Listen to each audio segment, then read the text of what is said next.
You know, if you've ever tried to really understand ADHD, you've probably found yourself lost in this sea of conflicting opinions, right? You see it in online debates, you hear it in family advice. Is it real? Is it overdiagnosed? Is it just an excuse? The whole conversation is just so noisy. So let's cut through all that and find some actual solid clarity. And that clarity comes from a really incredible source, the International Consensus Statement from the World Federation of ADHD. Now, this isn't just one study. This was a huge undertaking by 80 of the world's top ADHD experts. We're talking people from 27 different countries, all coming together to speak with one unified voice. And they had a very clear mission. They gathered 208 solid facts, every single one backed by massive studies, to do one thing: to challenge the myths with an undeniable mountain of scientific evidence. So the big question is, what does this global consensus actually tell us? All right, first things first, let's tackle one of the biggest myths out there, this idea that ADD is some kind of new fad, a modern invention. Well, ADHD is anything but new. I mean, the core symptoms we talk about today, they were first described in medical literature way back in 1775. Then they were detailed in scientific journals in 1902, and the first effective medication was actually discovered by accident in 1937.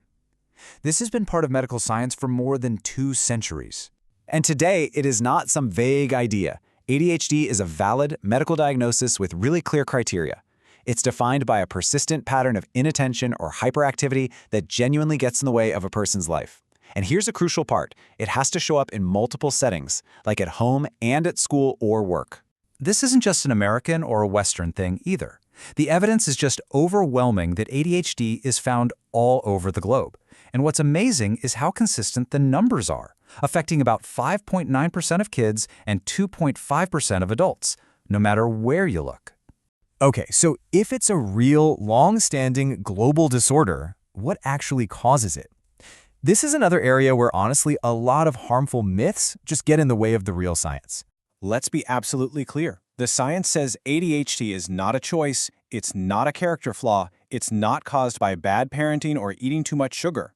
The evidence points directly to complex neurobiological roots. We're talking about powerful genetic influences, factors like low birth weight or exposure to toxins before birth, and in some rare cases, extreme deprivation early in life. It is not a moral failing, period. And this is so important to understand. For most people, there's no single ADHD gene you can point to. As the consensus statement says, it's polygenetic. The best way to think about it is like 1,000 tiny risk factors, some genetic, some environmental, that all add up together to create the condition. Now, understanding that ADHD is a real medical disorder is so critical, because when it's not treated, it creates this serious ripple effect across a person's entire life. This isn't just about being a little distracted. This is a major public health issue. When you look at large-scale studies, they consistently link ADHD to a truly staggering list of other health problems. People with ADHD are at a higher risk for physical things like obesity and diabetes, and for mental health challenges like depression, anxiety, substance use disorders, and tragically, even suicide attempts. And that leads to a statistic that, honestly, it just stops you in your tracks. A massive Danish study, we're talking nearly 2 million people, found that individuals with ADHD have double the risk of dying prematurely compared to their peers, and that's mostly due to accidents and suicide. This is why we absolutely cannot afford to just dismiss this condition. And the impact isn't just personal, it's societal. The economic burden is just immense. We're talking hundreds of billions of dollars every single year in the US alone from lost productivity, extra healthcare costs, and the financial strain on families. But, and this is a big but, this is not a story without hope. Far from it. The global consensus is just as clear about the solutions as it is about the problems. There are highly effective, evidence-based treatments that make a world of difference. So first up, let's talk about medication. Regulatory bodies all over the world, like the FDA here in the States, have rigorously tested and approved several medications. After decades and decades of research, they are universally recognized as being both safe and effective for treating the core symptoms of ADHD. And here is the most crucial thing to understand about treatment.